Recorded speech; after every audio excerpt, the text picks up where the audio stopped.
के एक नौजवान लड़के ने वर्षों पुरानी परंपरा को तोड़ते हुए गांव वालों की आंखें खोल दी।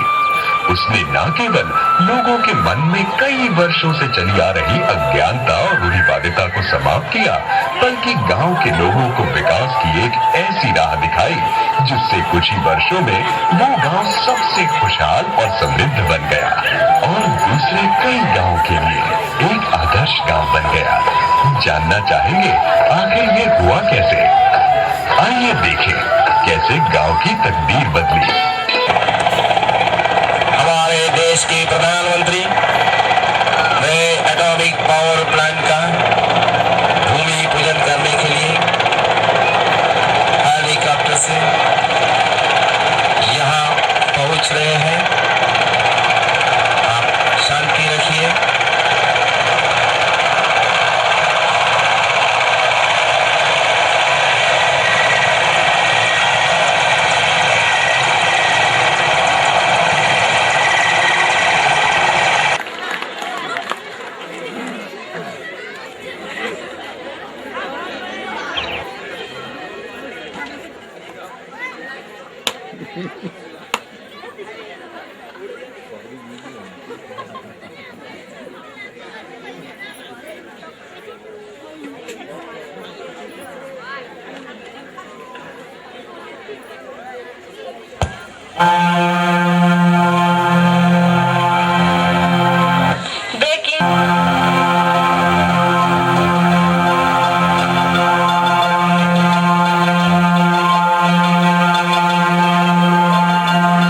फुकुशिमा में एटॉमिक पावर प्लांट में पानी घुसने से हादसा, विकिरण की मात्रा बढ़ गई।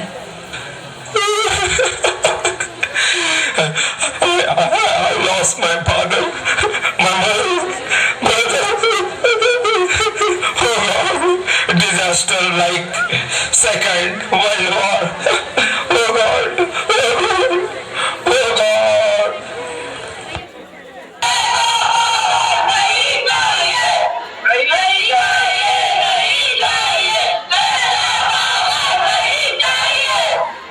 भाइयों और बहनों, आप लोगों ने कुछ दिन पहले देखा कि देश के प्रधानमंत्री आए और भूमि पूजन करके चले गए। क्या आपको इसका अनुमान है कि इस दिन देश के किसानों की जमीन का क्या हाल होगा? आपकी फसलें मारी जाएंगी।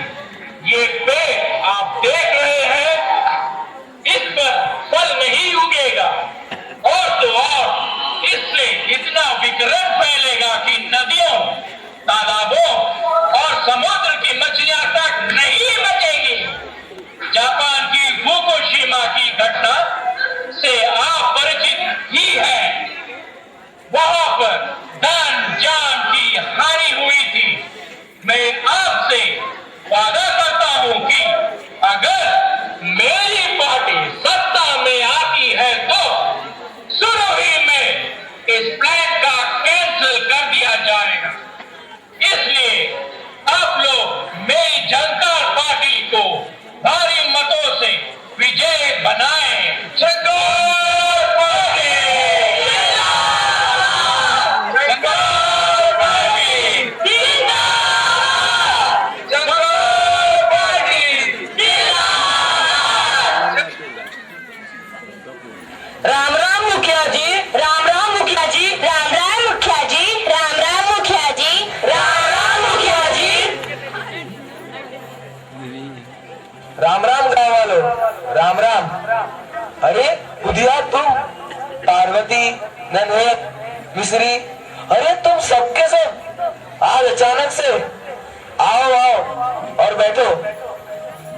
और बुधिया, मुझे बताओ आज इतने सारे लोग एक साथ इकट्ठा कैसे हो गए? कोई परेशानी है क्या? अरे मुखिया जी, उस दिन प्रधानमंत्री आकर भूमि पर लगने वाला है और फिर एक नेता आकर कह गए कि इससे हमें बहुत नुकसान होगा। क्या यह सच बात है? अच्छा, तो ये बात है। मैंने सोचा कि गांव पर कोई आपत्ति आ गई है। अच्छा बुधिया, तुम बैठ जाओ, मैं तुम्हारी समस्या का निवारण करता हूँ। क्या आप लोगों को पता है कि हाल ही में जापान में परमाणु बिजली घर को लेकर एक हादसा हुआ और उसी हादसे में हजारों लोग मारे गए। और आपको पता है कि जो नेताजी आकर कह गए अपने भाषण द्वारा हमारे अंदर उस हादसे का डर पैदा कर गए। इसके अलावा हमें परमाणु बिजली घर से डरने की कोई आवश्यकता ही नहीं। अरे ये क्या कह रहे हैं मुखिया जी? हमने तो सुना है कि इससे बहुत सारा विकिरण निकलता है जिससे कि हमारे बच्चे और जानवर विकलांग पैदा होते हैं और मर जाते हैं। ना ना मुखिया जी, ऐसी बिजली हम लोगों को नहीं चाहिए। मुखिया जी, आप देख ही रहे हैं कि हम गाँव वालों को यह बिल्कुल मंजूर नहीं। अरे ये तुम सब लोग क्या कह रहे हो? अगर ऐसा होता तो परमाणु बिजली घर में कोई काम नहीं करता, वहाँ पर काम करने वाले सभी के सभी व्यक्ति मर जाते। लेकिन ऐसा हुआ है क्या? अच्छा, क्या आप लोगों को पता है कि जिस सूर्य भगवान की आप सब उपासना करते हो उनसे भी बहुत विकिरण निकलता है। मेरा पोता समीर है, आज ही शहर से आया है। ये आपको परमाणु बिजली घर की सारी बातें समझा देगा। आप सभी लोगों को मेरा सादर प्रणाम। क्यों पार्वती काकी, पहचानी मुझे? अरे हाँ, समीर। दादाजी बिल्कुल ठीक कह रहे हैं। दरअसल विकिरण एक प्रकार की ऊर्जा होती है जो संसार की प्रत्येक वस्तु में विद्यमान होती है। और हाँ, जहां तक परमाणु बिजली घर से निकलने वाली विकिरण की बात है तो वो तो बिल्कुल ही नगण्य है, यानी ना के बराबर, समझे? यह है मेरा दोस्त गजाधर। अच्छा मुझे बताइए, आप में से कितने लोगों ने अपना अपना एक्सरे निकलवाया है? क्या आपको पता है कि एक बार एक्सरे कराने पर जितना विकिरण आपके शरीर को लगता है वो लगभग 20 साल तक परमाणु बिजली घर में काम करने या उसके आसपास रहने के बराबर होता है। मैंने तो सुना है कि 5 बार मैंने एक्सरे निकलवाया है, तो मेरा क्या होगा रे देवा? क्या आपको पता है, ऐसे में तो आपको मर जाना चाहिए काकी। अरे समीर बेटा, तुम हमको मरवाना चाहते हो क्या? लेकिन हमने तो ये भी सुना है कि परमाणु बिजली घरों में काम करने वाले और उसके आसपास रहने वाले लोगों को सभी प्रकार के कैंसर का खतरा होता है। क्या कैंसर? यह तो बहुत ही खतरनाक बीमारी होती है। लोग तो बताते हैं इसका कोई इलाज ही नहीं हो पाता। बहुत ही खतरनाक बीमारी है बाबा। नहीं काकी, आपने बिल्कुल ही गलत सुना है। अगर परमाणु बिजली घर के आसपास रहने या वहाँ काम करने से लोगों को कैंसर हो जाता तो फिर तो कोई वहाँ काम ही नहीं करता। जबकि परमाणु बिजली घर में सुरक्षित उपकरणों एवं वस्त्रों के प्रयोग से लोगों को वर्षों काम करने के बाद भी कोई हानि नहीं पहुँचती। और हाँ, पिछले साल आप ही के गांव में 4 लोगों की मौत तंबाकू खाने से मुंह के कैंसर के कारण हुई थी, याद है? हाँ, याद हुई थी। इसके विपरीत विकिरण का प्रयोग सीटी स्कैन और एमआरआई के जरिए कैंसर का पता लगाने एवं उसके उपचार में किया जाता है। लेकिन बेटा, हमारे गांव में परमाणु बिजली घर ही क्यों? क्या कोई और तरीका नहीं है? क्योंकि हमने सुना है कि इससे हमारे आम के बाग, खेत, फसलों और मछली पालन पर बहुत बुरा असर पड़ेगा। बहुत अच्छा सवाल किया है बुढ़िया काका ने। दरअसल बिजली बनाने के लिए और भी बहुत सारे विकल्प हैं, परंतु परमाणु ऊर्जा से बनने वाली बिजली काफी स्वच्छ और किफायती होती है। इससे पर्यावरण को भी कोई नुकसान नहीं पहुंचता है। आपके फलों के बाग, खेत और मछलियां सभी सुरक्षित रहती हैं। जबकि कोयले और अन्य स्रोतों से बनाई जाने वाली बिजली से पर्यावरण को काफी नुकसान पहुंचता है। वायुमंडल में हानिकारक गैसें एकत्रित हो जाती हैं, जिससे कि हमारे स्वास्थ्य पर इसका प्रतिकूल प्रभाव पड़ता है। यदि ऐसा है तो हमें कुछ ठीक लग रहा है। मेरी समझ से हम सबको खुले दिमाग से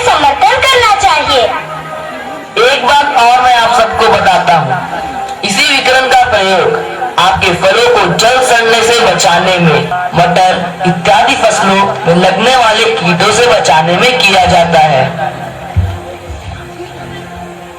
लेकिन बेटा एक बात बताओ कि हमने सुना है कि सौर ऊर्जा और पवन चक्की से भी तो बिजली प्राप्त की जा सकती है।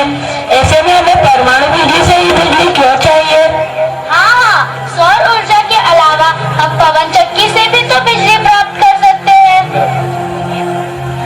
नन्हे काका, आपने बहुत ही अच्छा प्रश्न किया है।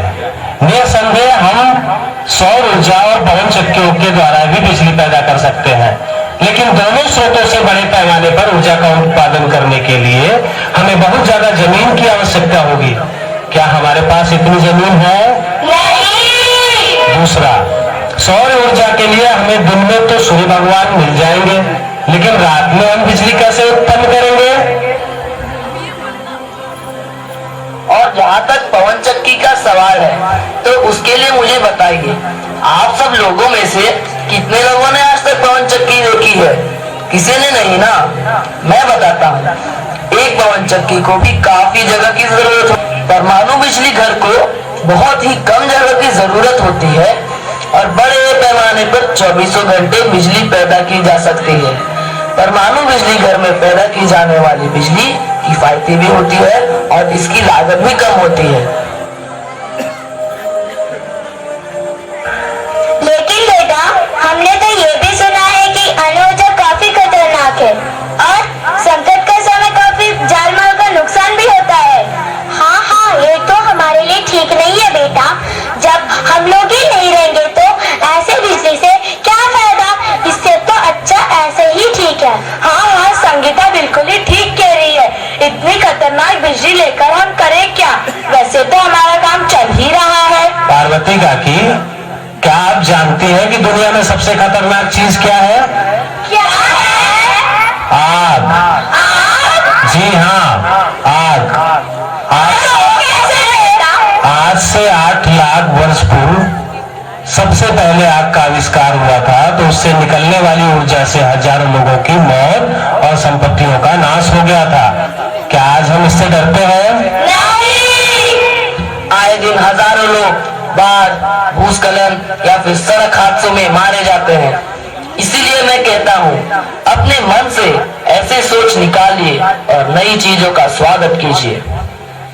लेकिन समीर बेटा, परमाणु बिजली घर से हमें क्या फायदा? हमने तो सुना है कि सरकार हमारी जमीन भी ले लेगी। हम कहाँ रहेंगे, क्या खाएंगे?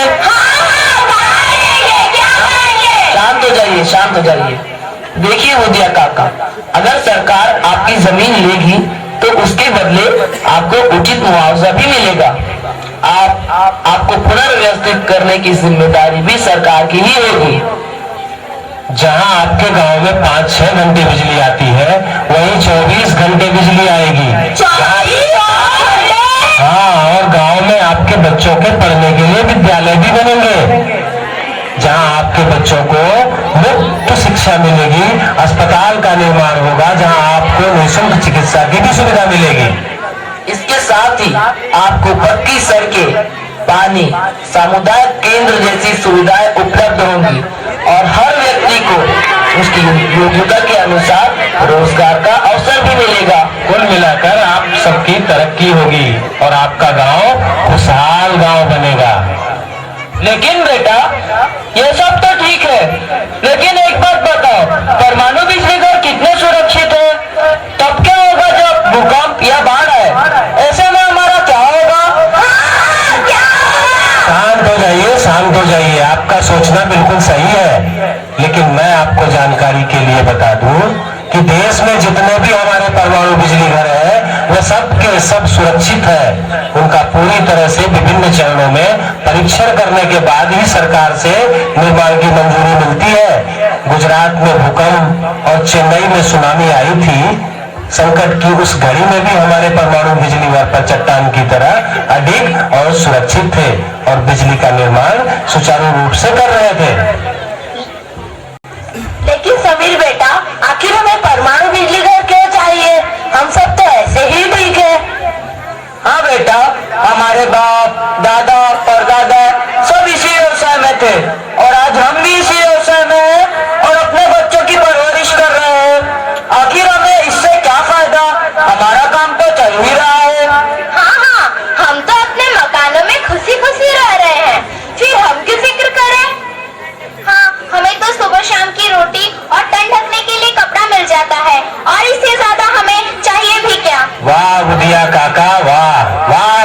काकी, क्या खूब कहा है आपने। अगर सब लोग आप ही की तरह सोचने लग जाते तो आज भी हमारा देश जैसा 60 साल पहले था वैसे ही होता। आज आजादी के 60 साल बाद भारत का नाम विश्व के चुनिंदा देशों में लिया जाता है। जरा सोचिए कि हर आदमी अगर आप और आपके बाप दादा की ही तरह गांव में रहकर खेती या मछली पालन करता तो क्या हमारे देश में चिकित्सक, इंजीनियर, वैज्ञानिक, खिलाड़ी या उद्योगपति बन पाते? अगर आप बीमार होते तो आपका इलाज कौन करता? आपके लिए रोजमर्रा की जरूरत की चीजों का निर्माण कौन करता? नए नए आविष्कार कौन करता? आज आजादी के 60 साल बाद भी आपकी सोच नहीं बदली है। आज भी आप अंधविश्वास और अज्ञानता की बेड़ियों में जकड़े हुए हैं। बुधिया काका, देश में विकास का होना बहुत जरूरी है और इसका सबसे बड़ा आधार बिजली है। अगर हमारे देश में बिजली बनेगी तभी हमारे देश की उन्नति होगी। पार्वती काकी, सिर्फ 2 वक्त की रोटी बहुत नहीं होती है। आपके बच्चे स्कूल नहीं जाते हैं, उनको शिक्षा नहीं मिलती है, उनको उचित रूप से पौष्टिक भोजन नहीं मिलता है, बीमारी के समय डॉक्टर के अभाव में उनका सही इलाज नहीं हो पाता है। कब तक आप हकीम और बाबाओं के माया जाल में फंसकर अपना नुकसान करवाएंगी? आखिर कब तक आपकी आंखें खुलेंगी? और मिश्री काकी, छप्पर के घरों में रहने से आप खुश रह सकती हैं, आपके बच्चे नहीं। आज भी आप 60 साल पुरानी दकियानूसी बातों में उलझे हुए हैं। आज हमारा देश कहां से कहां पहुंच गया है। भारत में एक से बढ़कर एक वैज्ञानिक, एक से बढ़कर एक चिकित्सक, इंजीनियर, खिलाड़ी और उद्योगपति हुए हैं जिन्होंने भारत का नाम अंतर्राष्ट्रीय स्तर पर रोशन किया है। और एक आप लोग हैं जो आज भी लकीर के फकीर बने हुए हैं। अब फैसला मैं आप सब पर छोड़ता हूं कि हमें विज्ञान और अंधविश्वास में से किसे चुनना है।